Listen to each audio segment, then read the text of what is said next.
Suatu malam, waktu itu aku lagi ke ruang TV-nya mertua. Aku malam-malam ke situ, mau ke parkiran. Tapi pas mau ke parkiran, kan ngelewatin pintu ruang makan dulu. Di situ tuh kayak ada bayangan yang berdiri gitu. Dan lebih tinggi banget dari aku sampai kayak nyampe atap rumah gitu.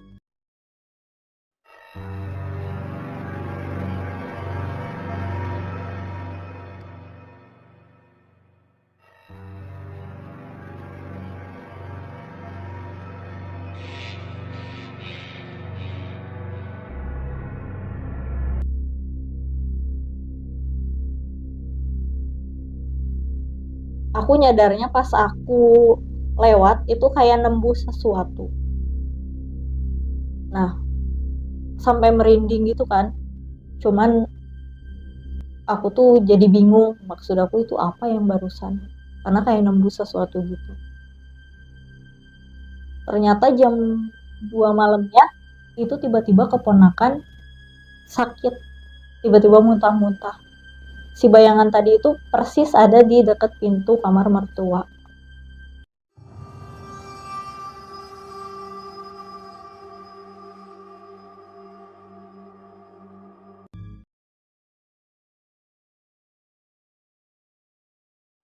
Sebelum kita melanjutkan ceritanya, jangan lupa ya subscribe dulu channel YouTube Deadmis73. Kalian juga bisa komentar sama like ya. Nah, buat kalian yang punya cerita horor, kalian bisa DM Instagram kita di deadmis73 atau kalian juga bisa email kita ke ceritadedmis73@gmail.com. Ditunggu ya cerita horornya. Oke, kita lanjut ceritanya. Jadi aku ceritain dari awal dulu ya. Jadi aku itu salah satu orang yang cukup sensitif. Dalam artian bisa ngerasain hal-hal yang gaib gitu. Karena beberapa orang rumah juga sama gitu kayak gitu. Nah, pernah juga kejadian dulu di rumah yang lama, itu tuh pagi-pagi pas buka pintu tiba-tiba ada tanah kuburan menggunung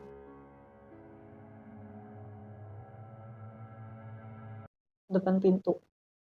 Tanah merah gitu kan. Tapi karena waktu kecil belum terlalu paham, belum terlalu ngerti, jadi kayak ya udah nggak terlalu ditanggapi gitu. Nah, pernah juga suatu malam, itu jam 1 malam, kayak ada yang ketuk-ketuk ke jendela kamar. Padahal jendela kamar itu nggak ada akses ke situ.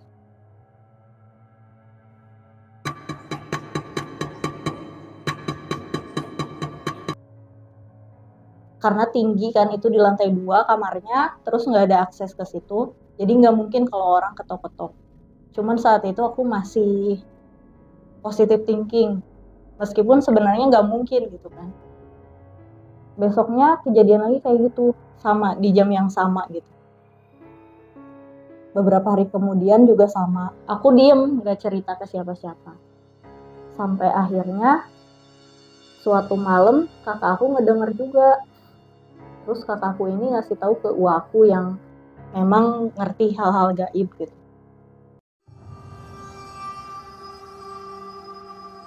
Mang, kenapa ya? Dari kemarin kayak ada suara yang ngetuk jendela terus. Mang ngedenger nggak? Biarin aja lah, itu mah udah biasa. Emang suka ada yang datang. Ternyata itu tuh gangguan dari makhluk yang tak kasat mata. Sama Ua dicari tahu lah kenapa sampai ganggu kayak gitu. Ternyata itu tuh salah satu orang yang memang baru meninggal. Jadi baru meninggal beberapa hari yang lalu dan dimakaminnya itu nggak layak. Jadi si orang itu meninggal karena penyakit TBC dan orang-orang yang nguburin itu takut tertular. Jadi asal aja gitu dimakamin. Dan kalau divisualisasikan itu kata Ua si orang yang baru meninggalnya itu nangis.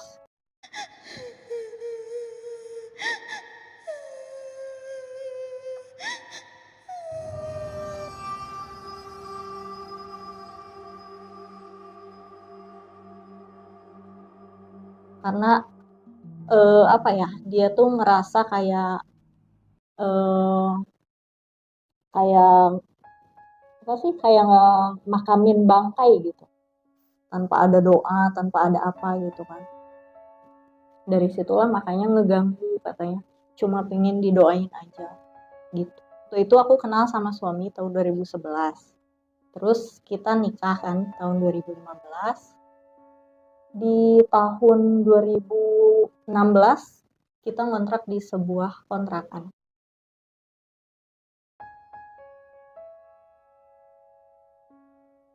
Itu kontrakannya ada di daerah kota gitu kan.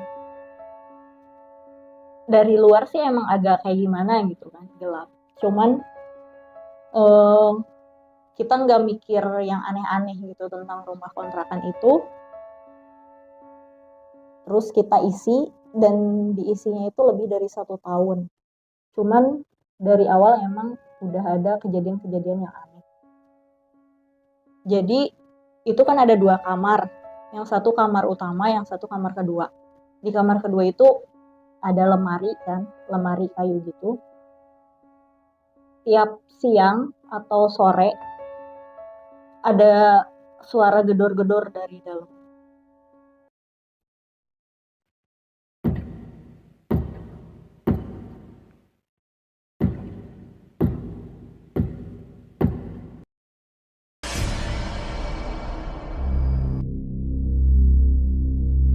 Padahal ya nggak mungkin kan kalau tikus kayak gitu, karena benar-benar kayak diketuk-ketuk gitu. Dan setiap yang tidur di situ selalu mimpi didatengin sama sosok yang tinggi hitam. Tapi dari situ masih apa ya, masih di bawah santai aja gitu kan. Lama-lama malah gangguannya makin intens. Waktu itu anak aku yang pertama usianya 3 tahun, dia ditanyakan sama neneknya katanya, ayo kita ngaji sekarang. Dia langsung ngomong ke tembok gitu. Ngomongnya tuh gini, bentar ya aku ngaji dulu. Dari situ udah kayak, loh kok kayak gini gitu kan. Nah, terus abis dari situ aku ngerasain hal-hal yang lebih parah lagi. Waktu itu malam-malam aku pengen pipis, kebangun, itu sekitar jam 12 malam. Di rumah itu cuma ada aku, suami, sama anak aku yang umur 3 tahun itu. Pas aku ke toilet, pas mau aku ambil air gitu, bau banget Wipol. Di situ pas aku lihat ternyata botol Wipol udah ada di bak. Semuanya udah kosong di sini. Padahal di situ nggak ada siapa-siapa, dan botol Wipol itu ada di dapur gitu. Jadi nggak mungkin kalau misalnya jatuh, karena kita nggak simpan di pinggir bak gitu kan. Setiap maghrib pintu dapur itu sering kayak ditendang.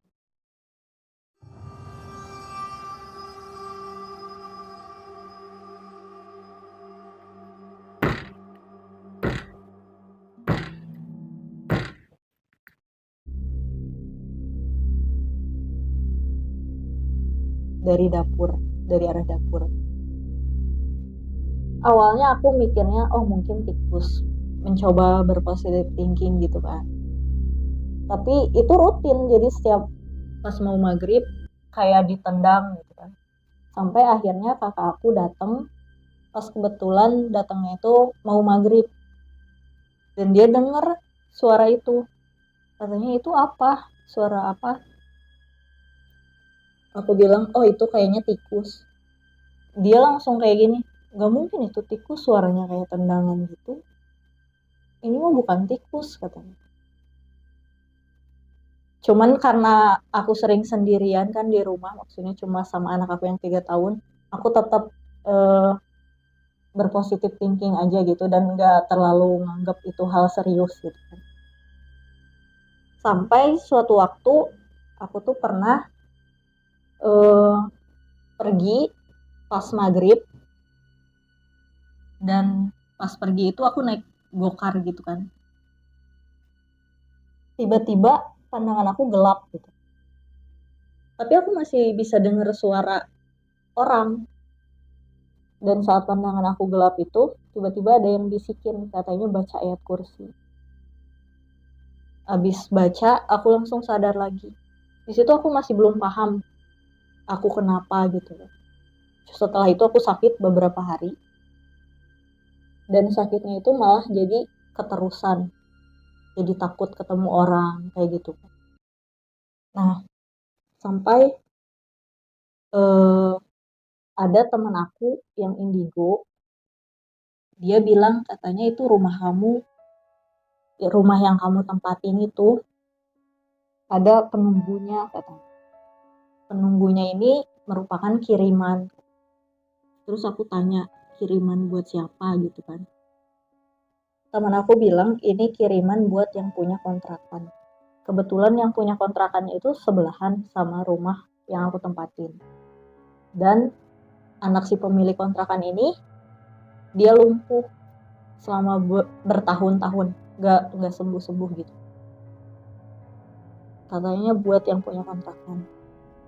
Di situ temen aku nyaranin buat pindah karena nggak mungkin juga untuk ngusir si kiriman itu gitu kan.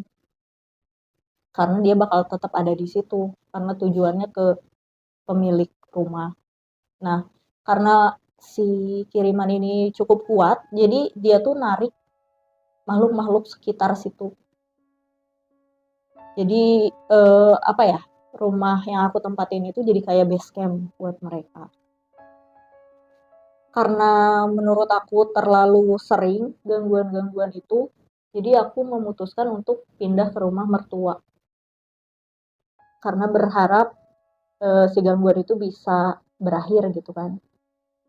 Karena saran dari teman aku sama paman aku, lebih baik pindah dari situ. Aku akhirnya pindah ke rumah mertua itu di tahun 2018. Rumah mertua ini ada di daerah Dago Atas, di mana sekelilingnya itu masih hutan gitu kan, kebun, masih banyak yang kayak gitu. Nah, di rumah mertua ini awalnya biasa-biasa aja gitu. Aku nggak terlalu yang gimana. Cuma emang pas awal pindah itu, aku untuk pertama kalinya ngalamin yang namanya erep-erep ya kalau kata Sunda. Dan itu di kamar yang aku tempatin. Jadi saat itu aku lagi tidur tapi kayak diangkat gitu sama yang tinggi hitam terus dijatuhin sampai aku kebangun gitu kan. Cuman di situ aku mikir, oh mungkin eh, itu cuma erup-erup biasa gitu kan. Nah, setelah kejadian itu, anak aku yang kedua ini sering nangis. Jadi kalau malam tuh nangis dan susah berhentinya. Eh, karena aku pikir masih balita ya, mungkin karena tantrum gitu kan. Ternyata setiap hari kayak gitu sampai mengganggu orang-orang rumah gitu kan. Karena nangisnya kenceng banget, susah diberhentiin. Terus anak aku yang kedua ini sering juga kalau ngamuk tuh benar-benar gak bisa dipegang sama beberapa orang dewasa gitu. Kayak tenaganya tuh gede banget, padahal dia masih kecil kan. Tapi aku belum ada pikiran yang lain-lain gitu. Masih nganggep itu mungkin normal untuk anak balita. Sampai akhirnya aku ngerasa kok kayak aneh banget tinggal di rumah ini.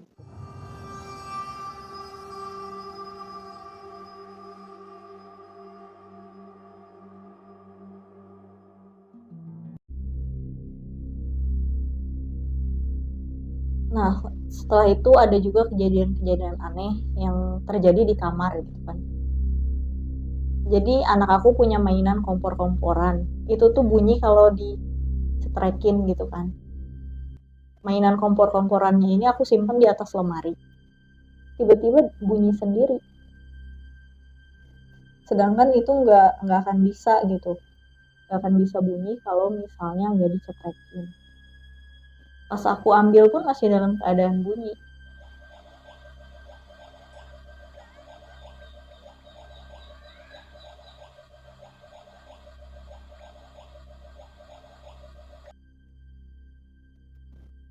Selang beberapa hari dari itu, tiba-tiba malam pas kita mau tidur, itu kayak ada batu yang jatuh ke atap rumah.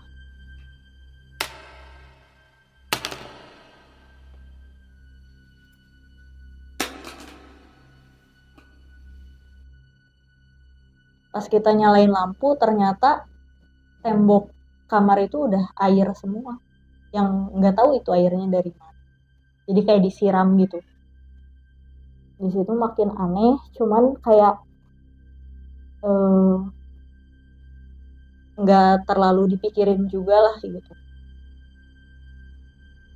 Selain itu pernah juga maghrib di kamar mandi, piring tuh ada di rak piring dalam keadaan yang normal gitu. Tapi tiba-tiba jatuh semua. Jatuhnya tuh bukan karena raknya jatuh, tapi piringnya kayak di apa sih? Kayak di memang sengaja dijatuhin gitu. Sampai pecah semuanya.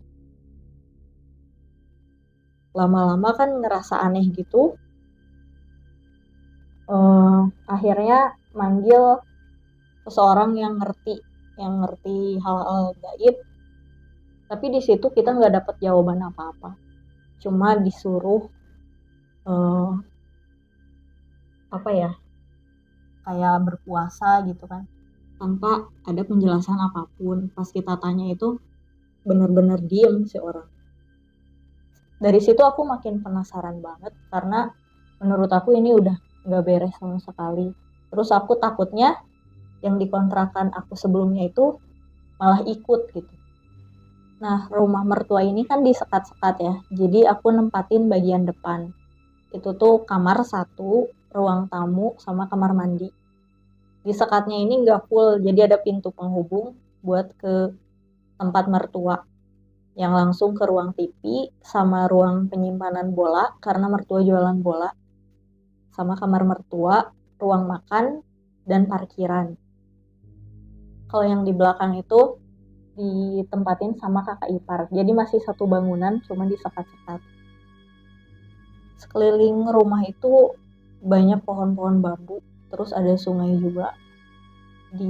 Jadi rumah aku tuh dikelilingin sama kebun, sawah, terus pohon-pohon bambu. Yang ke sebelah sananya tuh emang hutan gitu. Hampir sekelilingnya itu semuanya hutan. Jadi kalau malam tuh daerah rumah aku gelap banget. Makanya kalau misalnya abis maghrib, itu orang-orang jarang ada yang keluar rumah. Udah sepi banget. Bahkan kalau di depan gang yang sebelum ke rumah, itu warung udah tutup pas maghrib. Jalan menuju rumah aku juga gelap banget gitu. Harus ngelewatin kayak pohon-pohon bambu, pohon pisang kayak gitu, terus jembatan yang di situnya ada sungai. Nah, dari kejadian yang aku alami selama di rumah itu, aku masih mencoba mendenial gitu kan, masih terus berpositif thinking. Sampai akhirnya suatu hari setiap jam 2 siang aku tuh kayak menurut orang-orang tidur, tapi aku nggak ngerasa tidur gitu. Bangun-bangun tuh bukan kayak orang baru bangun tidur, malah kayak kaget. Itu berlangsung terus-menerus selama setiap hari, setiap jam 2 siang.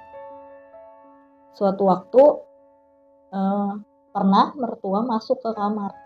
Marhum mertua bilang, "Neng," katanya sambil buka pintu. Terus almarhum tuh ngeliat, tidur gening, kirain bangun. Di situ aku ngerasa aneh karena aku bisa ngelihat mertua gitu. Bisa ngelihat almarhum mertua buka pintu, tapi kenapa malah bilang tidur? Di situ aku masih biasa aja gitu. Meskipun bingung banget karena aku nggak ngerasa tidur dan bisa ngeliat gitu. Besoknya pas aku kayak gitu lagi jam 2 siang, terus pas kebangun tuh kaki aku sakit banget. Aku tuh sempet pas bangun tidur tuh ke warung dulu. Di warung tuh bener-bener sakit gitu kaki kiri tuh, diinjekin tuh. karena mata aku minus ya, nggak pakai kacamata, aku kira ada benang di kaki aku. Oh, kata aku teh ada benang gitu kan. Dan ternyata pas ke rumah, pas aku deketin dan aku tarik paksa kok susah banget. Kalau benang kan agak gampang ya kalau ditarik. Ini bener-bener yang susah banget. Terus si yang ngikat kaki aku itu putus aja. Dan aku lihat tuh ternyata itu bukan benang tapi beberapa helai rambut.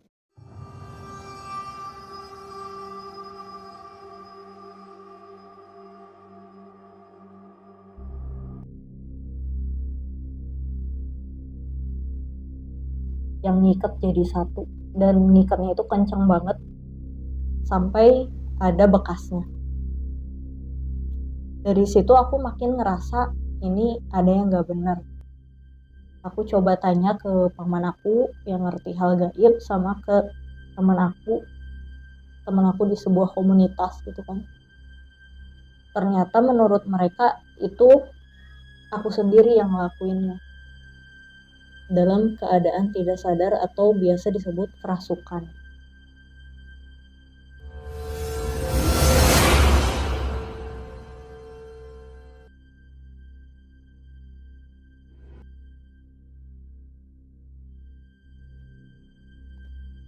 Di situ aku masih mikir masa sih aku kerasukan gitu, karena aku pikir kan aku nggak pernah kayak gitu. Terus paman cerita ternyata waktu kecil aku juga pernah kerasukan, dan saat itu waktu umur 11 bulan. Sampai akhirnya diobatin sama ustadz yang di dekat rumah, dan katanya ditutup gitu kan. Nah, menurut teman aku yang indigo, katanya meskipun udah ditutup, orang yang udah pernah kerasukan itu ada bekasnya katanya. Jadi sewaktu-waktu bisa dimasukin lagi. Nah, dari situ aku ngerasa aneh banget kan. Karena kejadian-kejadiannya itu bukannya makin berkurang, malah makin bertambah, terus makin menjadi-jadi gitu. Akhirnya aku tanya lagi ke teman aku yang indigo, karena takutnya yang dari kontrakan sebelumnya malah ikut. Sedangkan kata dia kan kemungkinan sih nggak akan ikut. Menurut temen aku ini, yang sekarang ngegangguin itu beda katanya. Udah gitu, yang kejadian terakhir yang kaki aku keikat sama rambut itu, yang kata temen aku, itu aku dalam keadaan kerasukan, itu tuh kayak ngasih tanda bahwa dia itu ada. Karena kan selama ini dari beberapa kejadian itu aku masih biasa aja gitu, masih bisa santai aja. Itu tuh kayak sebuah ultimatum gitu, ngasih tahu bahwa dia ada dan bisa ngelakuin hal-hal yang lebih dari sebelumnya. Kayak gitu. Pernah juga suatu malam, waktu itu aku lagi ke ruang TV-nya mertua. Aku malam-malam ke situ mau ke parkiran. Tapi pas mau ke parkiran kan ngelewatin pintu ruang makan dulu. Di situ tuh kayak ada bayangan yang berdiri gitu. Dan lebih tinggi banget dari aku sampai kayak nyampe atap rumah gitu.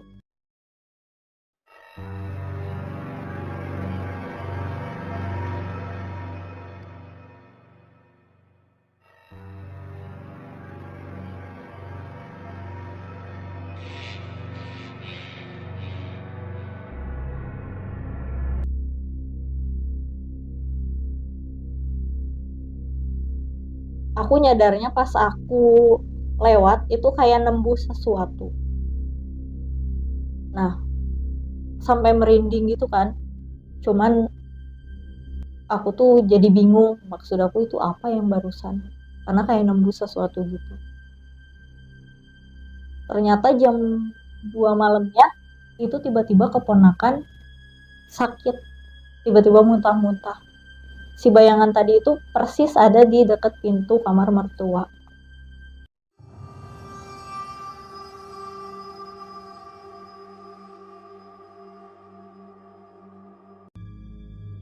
Di situ aku mulai mikir, apa jangan-jangan ada hubungannya sama si bayangan itu. Nah, beberapa bulan kemudian, pas waktu bapak mertua meninggal, bayangan itu tuh ada lagi yang kayak gitu. Jadi kayak dia tuh diem di depan pintu. Kayak pas lewat tuh kayak nembus sesuatu lagi. Di situ ngerasanya makin kayak aneh. Sampai aku tuh kayak yang mau lost control gitu. Karena saking kuat energinya gitu.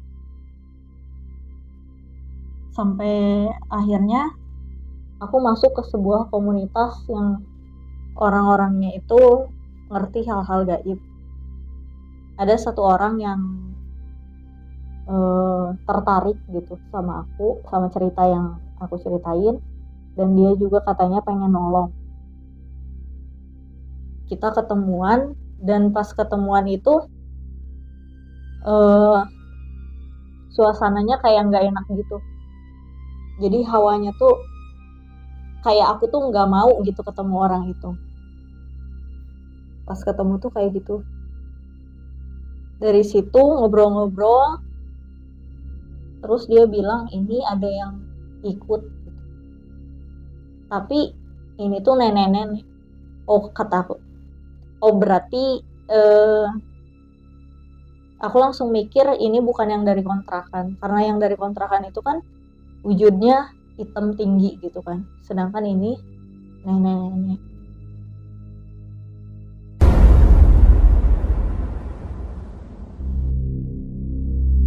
Dari situ akhirnya dimediumisasi.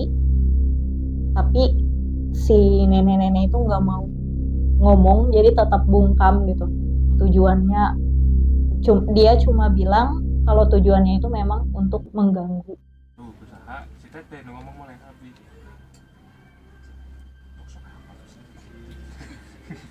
Ceritanya di titah hungkul.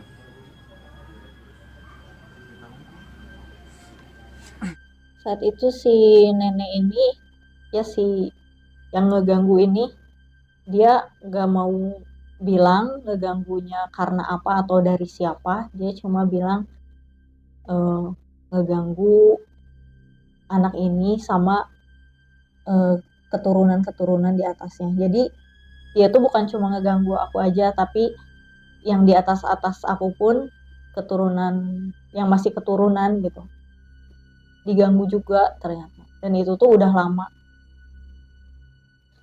Jadi saat itu tuh kayak giliran aku gitu. Nah, saat mediumisasi itu sempat nggak mau pergi kan, dan dia malah ngedatengin makhluk-makhluk lain. Tapi setelah dipaksa akhirnya dia bisa pergi. Cuman pas aku pulang ke rumah itu gangguannya lebih-lebih gitu. Lebih-lebihnya tuh bukan gangguan yang gimana, cuman aura rumah tuh jadi beda banget. Jadi kerasa banget kayak sesak gitu kan, penuh sesak gitu. Pas aku tanyain ke temen aku, katanya yang di rumah itu memang belum pada pergi kan. Si neneknya itu udah bisa pergi, si nenek yang ngeganggunya itu, yang kalau diibaratin ketuanya gitu kan, karena energinya kuat dia narik makhluk-makhluk sekitar. Sedangkan rumah aku itu sekitarnya kan hutan, terus pohon bambu kayak gitu kan, sungai. Nah semua makhluk yang ada di situ ketarik ke rumah aku. Jadi itulah kenapa rumah aku kerasanya sesak, kayak nggak asri gitu. Padahal kan sekelilingnya hutan harusnya terasa asri. Dan kalau kita napas tuh kayak nggak ngehirup udara, kayak penuh banget orang. Padahal kayak ruang tamu gitu kan, lengang gitu. Tapi kayak banyak orang di situ. Nah pas pulang itu malah makin kerasa banget, dan ternyata kata temen rumahnya pun harus dibersihin. Terus aku janjian, beberapa minggu kemudian temen datang, karena pas lihat keadaan rumahnya terlalu banyak menurut dia makhluk-makhluk tak kasat matanya, dia bawa satu teman lagi buat ngebersihin rumah yang aku tempatin itu. Di situ dibersihin, dan baru ketahuan juga kalau anak aku yang kedua itu sensitif juga. Jadi dari situ aku sama anak aku diredam energinya, katanya biar gak terlalu memancing. Habis dibersihin itu teman aku pulang jam 11, anak aku yang kedua udah tidur. Pas teman aku baru pulang banget, anak aku ini tiba-tiba nangis kejar yang susah berhentinya. Itu sampai jam 12 malam. Dia sambil merem sambil bilang takut. Akhirnya teman aku balik lagi ke situ sekitar jam 12:30 malam. Ternyata menurut teman aku di kamar masih ada yang ketinggalan. Jadi saat pengusiran itu ada salah satunya yang sembunyi gitu.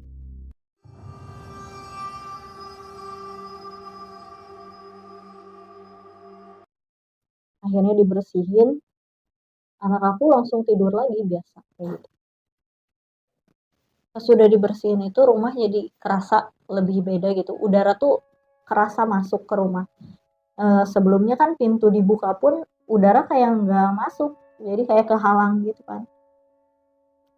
Karena menurut temen ternyata itu banyak banget di situ. Apalagi di hutan gitu.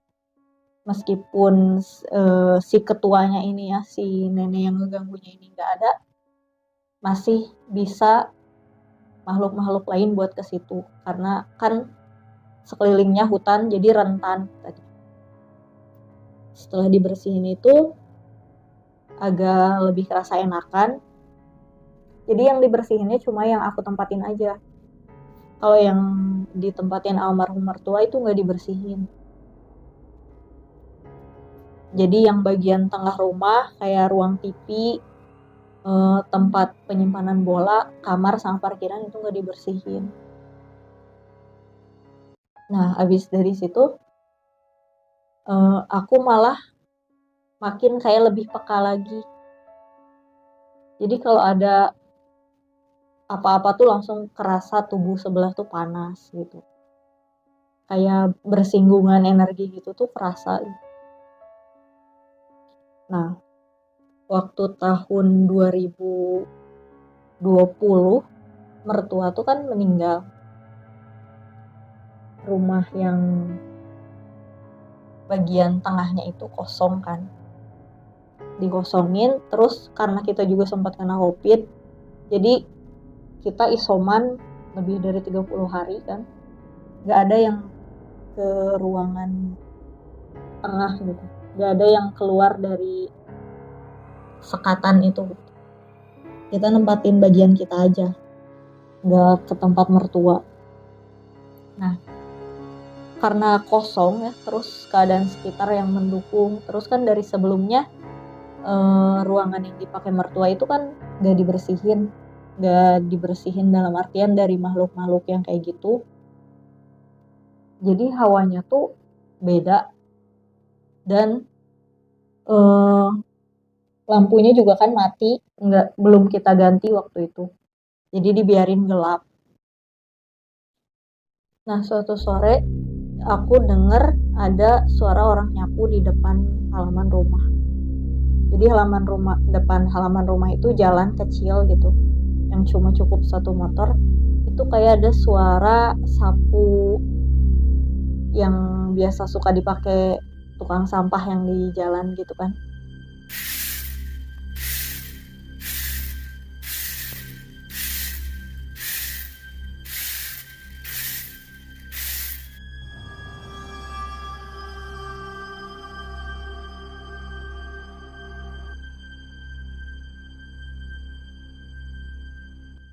Jadi kalau disapuin gitu bunyi keras banget. ada suara kayak gitu. Aku pikir tetangga depan rumah aku yang lagi nyapu. Jadi aku biarin. Nah pas mau maghrib suara itu ada lagi. Dan pas ada lagi itu dalam keadaan hujan. Di situ aku mikir gak mungkin loh tetangga aku nyapu hujan-hujan begini gitu kan.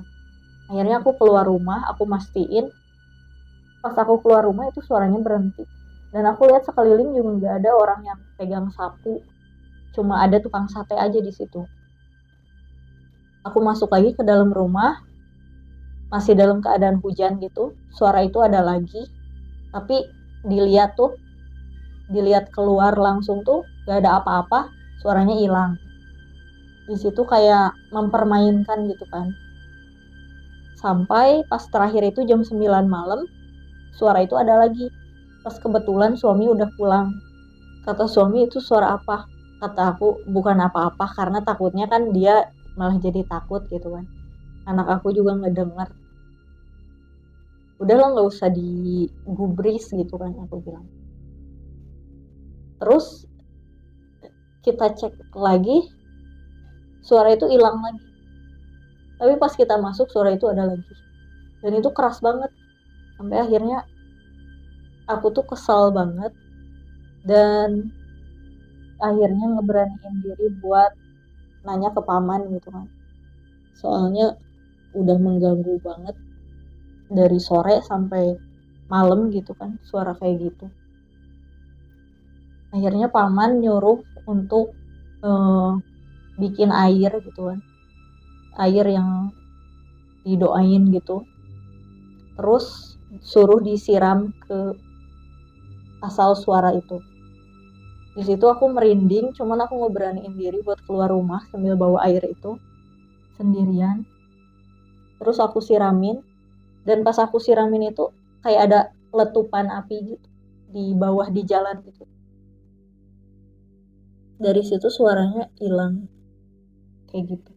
Terus pernah juga suatu malam anak kedua aku ini lagi tidur, tiba-tiba matanya kebuka. Itu nggak ngedip sama sekali, dia cuma duduk sambil ngeliatinnya tuh beda gitu kan sama kalau orang biasa ngeliatin. Ini benar-benar nggak ngedip sama sekali. Terus pas aku tanya kenapa, dia cuma bilang cai gitu. Sedangkan anak aku yang kedua itu ngomongnya bahasa Indonesia dan dia juga belum lancar saat itu ngomongnya. Ini tiba-tiba bilang cai.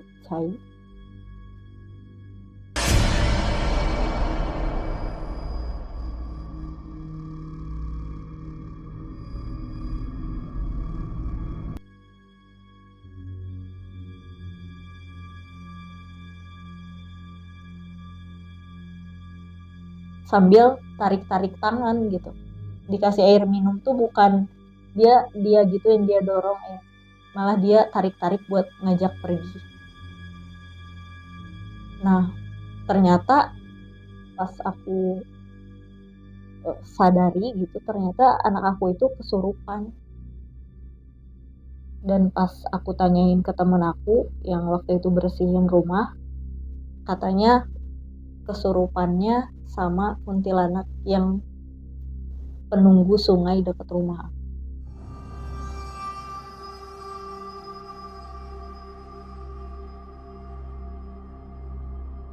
Jadi itulah kenapa dia bilang cai karena tempatnya ya di air, di sungai. Nah, daerah rumah aku itu kalau dari luar tuh nggak akan ada yang nyangka gitu.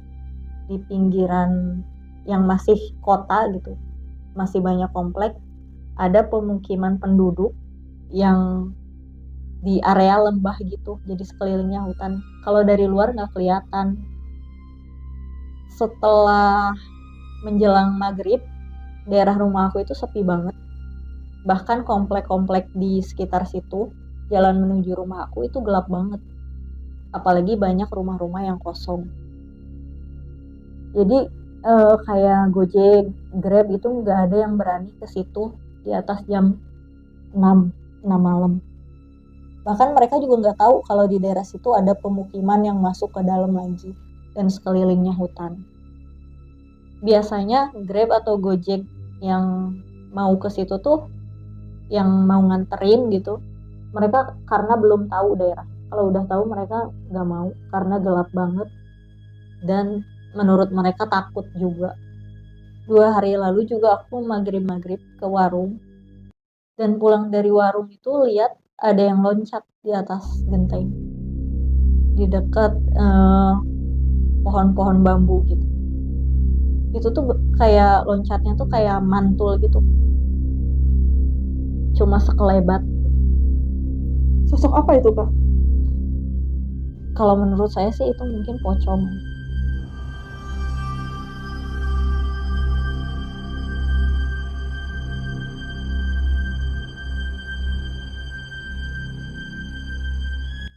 Karena dari bentuknya tuh putih gitu atasnya. Soalnya kalau kuntilanak kan rambutnya hitam gitu. Menurut saya itu pocong. Terus ya, Kak Vira, aku mau tanya nih ya. Kan rumahnya Kak Vira ini dikelilingi oleh tempat-tempat yang maksudnya menyeramkan ya, kayak sungai, pohon bambu, terus dikelilingi hutan juga. Sampai sekarang maksudnya ada pengalaman horor lagi nggak? Atau misalnya gangguan-gangguan gitu? Masih ada, cuman nggak seintens dulu dan kebanyakan dari luar rumah. Gitu. Jadi intinya area rumah ini udah pernah dibersihin ya? Iya. Itu tuh aku pengen tahu nih, cara dibersihinnya itu gimana sih, Kak? Cara dibersihinnya itu secara energi gitu ya. Jadi bukan kayak pakai sesajen kayak gitu, enggak. Cuma dibersihinnya secara energi aja. Kayak pas aku sama anak aku diredam itu nggak pakai kayak keris yang kayak gitu. Jadi secara energi aja gitu. Ya, nggak dibersihin pakai air yang begitu, nggak ada media yang kayak gitu.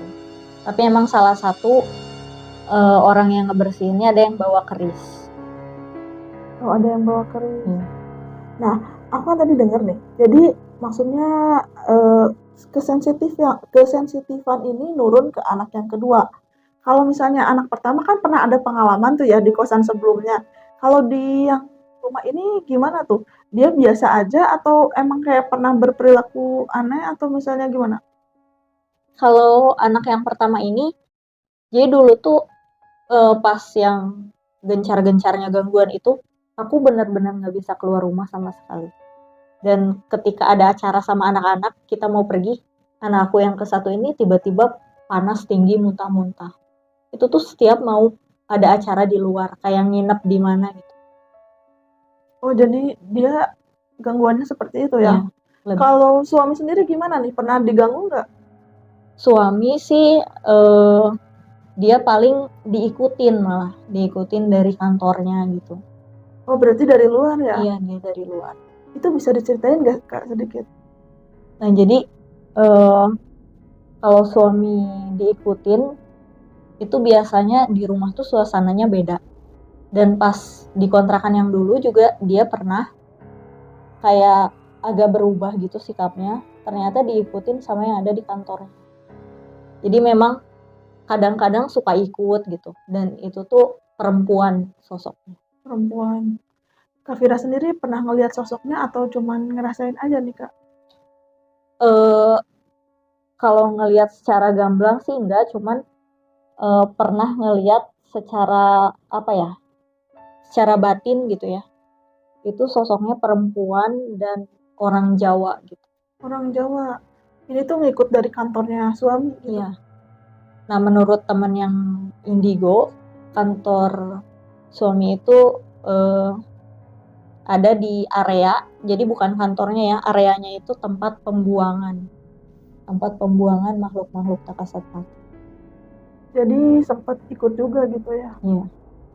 Nah, aku mau tanya lagi nih Kak Vira. Kak Vira kan hampir dari kecil ya mengalami kejadian-kejadian horor. Nah, di antara semua kejadian horor yang pernah Kak Vira alamin, mana sih yang sampai sekarang benar-benar masih kayak berbekas gitu di ingatan yang Kak Vira? Yang paling berbekas itu waktu kecil, itu kejadiannya di sebuah mall yang paling tua ya di kota Bandung. Yang cukup tua sih, nggak paling tua. Jadi waktu itu kita ke restoran cepat saji, dan restorannya itu ada di bawah tanah dari mall itu. Pas saat itu aku ke situ sama saudara-saudara aku dan mama aku. Cuman mama aku lagi antri di kasir sama saudara yang lain. Jadi di meja itu aku nunggu sama salah satu saudara aku. Tiba-tiba gelas yang isinya Coca-Cola itu gerak-gerak sendiri ke kiri, ke kanan, ke atas, ke bawah. Awalnya karena aku masih kecil, aku pikir saudara aku bisa sulap. Tapi dia ngeyakinin sambil angkat tangan kalau dia tuh nggak ngelakuin apa-apa. Dan akhirnya kita langsung lari ke kasir. Itu paling membekas banget sih karena kejadian yang bener-bener di depan mata banget gitu. Gelas gerak-gerak sendiri. Serem juga ya Kak ya. Aku mau nanya nih Kak Vira, Ya. ada yang dari tadi benar-benar ngeganjal di hati sama pikiran aku ya. Kak Vira ini, maaf ya sebelumnya, berapa bersaudara sih Kak? 6 bersaudara. 6 bersaudara. Kata Kak Vira, makhluk ini itu 7 turunan mengganggu Kak Vira. Ini tuh ada yang ngirim Kak, atau misalnya ada yang jahil, ada dendam atau kayak gimana? Kemungkinan sih emang dendam ya. Dendam dan pengen semuanya kena gitu. Keturunan-keturunan. Berarti kakak-kakaknya Kak Vira dan almarhum orang tua Kak Vira juga pernah diganggu gitu? Iya, pernah. Mama juga kan sempet disebutin kalau sakit non medis.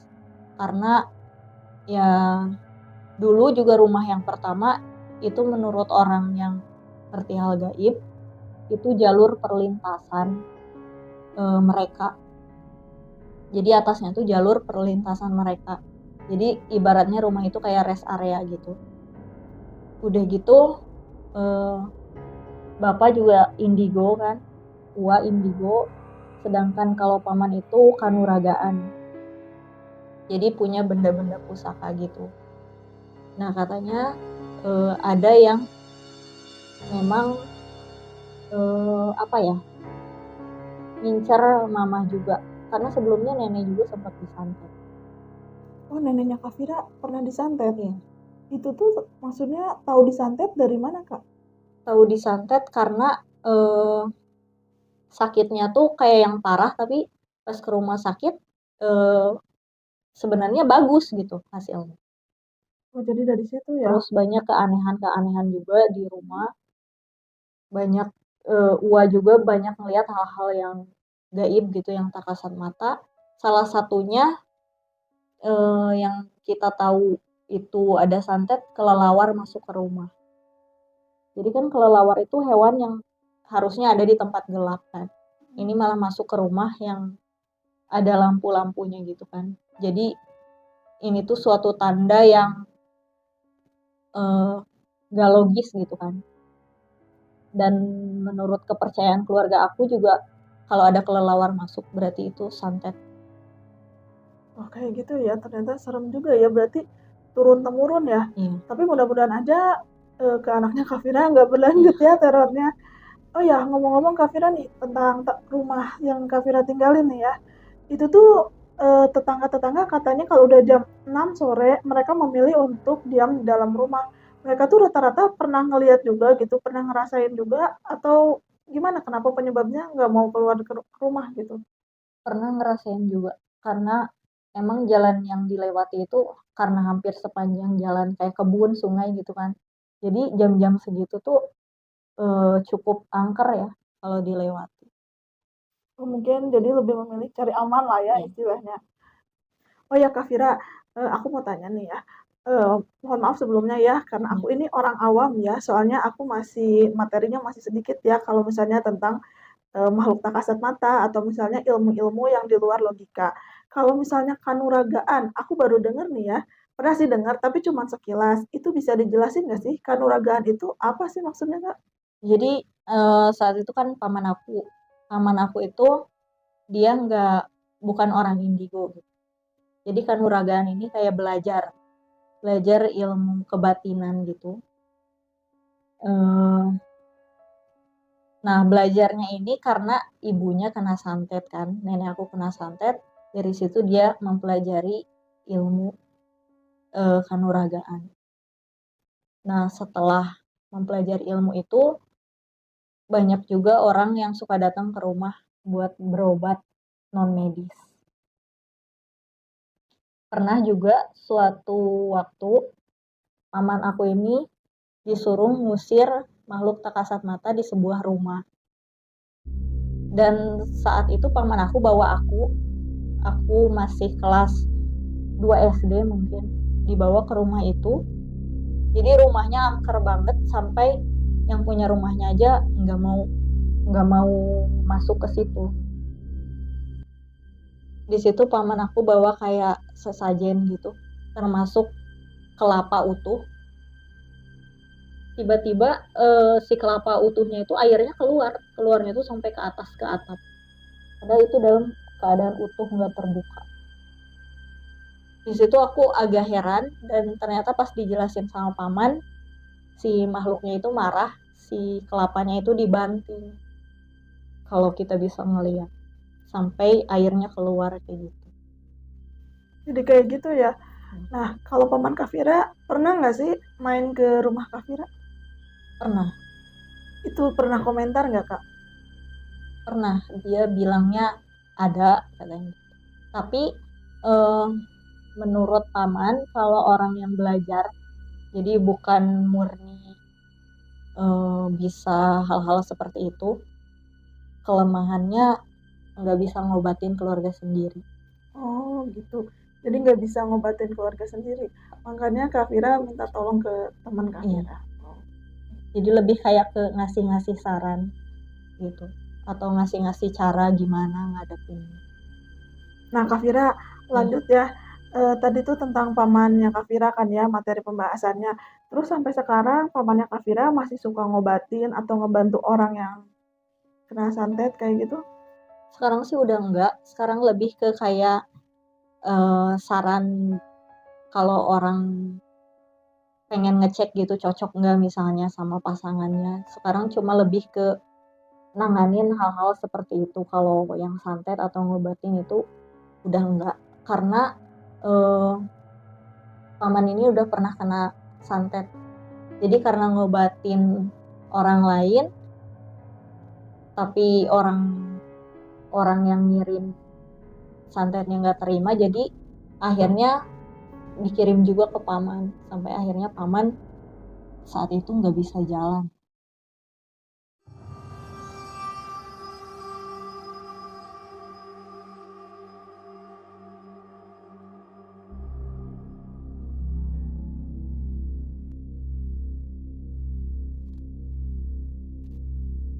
Terus suaranya tuh kayak suara, maaf ya, nyegrok kayak babi hutan gitu.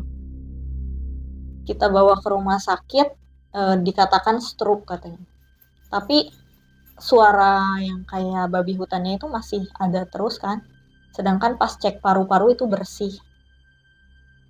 Dan juga di rumah sakit itu cukup lama sampai pihak rumah sakit juga ini sebenarnya udah bisa pulang, padahal pulang aja gitu. Tapi paman masih masih merasa belum puas karena kan penyakitnya belum ketemu gitu. Setelah paman pulang dari rumah sakit itu, di rumah tuh paman ngamuk-ngamuk terus. Jadi ngamuk-ngamuknya tuh kayak nggak jelas gitu. Maunya apa-apa serba salah gitu. Sampai suatu waktu ada kelelawar masuk ke dalam rumah. Karena di situ wah aku yang ngerti dan pernah kan ngalamin kejadian hal kayak gitu. Wah aku teriak kan suruh ngusir kelelawarnya itu. Akhirnya kelelawarnya itu aku pukul sampai jatuh. Terus aku bakar. Karena saat itu juga aku kesal karena paman yang ngurusin semua persiapan pernikahan aku, dan itu 1 bulan sebelum aku nikah paman tiba-tiba kayak gitu. Sebelumnya aku ucapin ya semoga cepat sembuh untuk pamannya Kafira ini. Ya gimana ya, maksudnya percaya atau nggak percaya, emang dari dulu emang namanya sihir, santet kayak gitu itu emang ada ya. Nah mudah-mudahan kita semua dijauhkan dari perilaku yang seperti ini ya. Jangan sampailah kita maksudnya menyakiti perasaan orang atau kayak gimana, atau misalnya ya jangan sampai juga ada orang yang kayak santai melakukan hal tidak terpuji itu untuk kita. Nah, balik lagi nih ya, Kak, aku juga pengen tanya nih, Kak Vira kan punya banyak teman indigo ya, termasuk ayah Kak Vira. Nah, indigo ini sendiri itu tuh dia bisa maksudnya kan banyak nih ya berita tersebar atau misalnya aku lihat-lihat gitu ya, ini tuh bisa ngobrol sendiri langsung dengan makhluk tak kasat matanya atau misalnya bisa ngelihat kejadian yang sebelumnya atau kayak gimana sih Kak definisi anak indigo yang menurut Kak Vira tahu dari ayah Kak Vira sama teman-teman Kak Vira? Dari indigo ini kan beda-beda ya. Jadi kalau dari bapak sih, bapak aku bisa lihat gitu. Cuman dia tuh orangnya nggak berani. Jadi nggak mau berhubungan dengan makhluk seperti itu. Kalau Ua ini bisa komunikasi.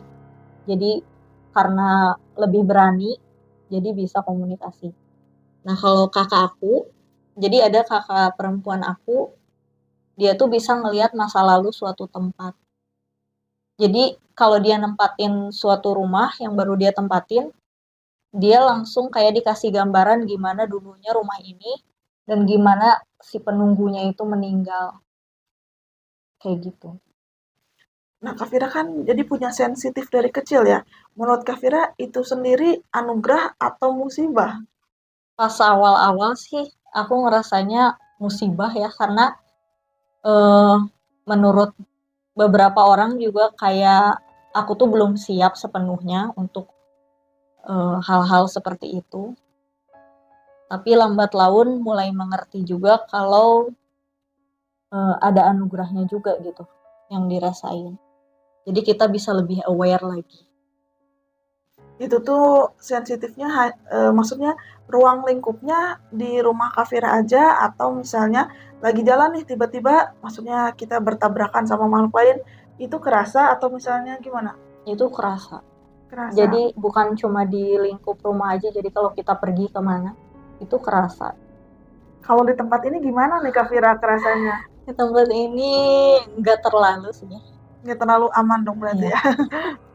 Nah Kak Vira terakhir nih sebelum penutupan, ada yang mau disampaikan nggak nih buat para penonton Dead Miss? Mungkin kalau dari aku sih, eh, buat teman-teman Deadmi semua, santet itu emang beneran ada ya. Dan itu emang udah ada dari dulu. Jadi eh, kita nggak bisa menutup mata ya dari hal-hal gaib seperti itu. Terus gangguan gaib itu bisa ditanganinya oleh orang-orang yang memang mengerti gaib. Kayak gitu. Intinya Kak Vira ini untuk sekarang masih tinggal kan ya di rumah Ya. itu. Udah mulai beradaptasi nih Kak Vira. Iya, udah mulai beradaptasi dan lebih menerimanya. Intinya ya sekarang udah lebih nyaman gitu ya. Oke, kalau gitu Kak Vira terima kasih banyak ya nih udah mampir ke studionya Dead Miss. Mohon maaf nih kalau misalnya masih banyak kekurangan, misalnya dari pertanyaan aku atau misalnya dari penyampaian aku. Semoga Kak Vira sekeluarga sehat selalu ya. Dan kalau misalnya punya cerita horor lagi, jangan lupa ya berbagi ke Dead Miss. Nah, Kak Vira punya sosial media, boleh nih biar Punya. misalnya para sahabat Dead Miss follow nih. Boleh Kak? Teman-teman bisa follow IG aku, nanti ditulis aja ya sama TikTok aku karena aku cukup aktif di sosial media TikTok dan juga Instagram. Oke Kak Vira, terima kasih banyak ya sekali lagi. Oke, sampai jumpa ya di Iya, cerita Dead sama-sama. Miss selanjutnya. Terima kasih buat kalian yang sudah menonton pengalaman horor dari Kak Vira ini. Mohon maaf ya kalau misalnya masih banyak kekurangan baik dari video ataupun penyampaiannya. Karena kami adalah seorang pemula yang terus belajar setiap harinya. Rasakan, lihat, dan dengarkan. Mereka ada di sekeliling kalian.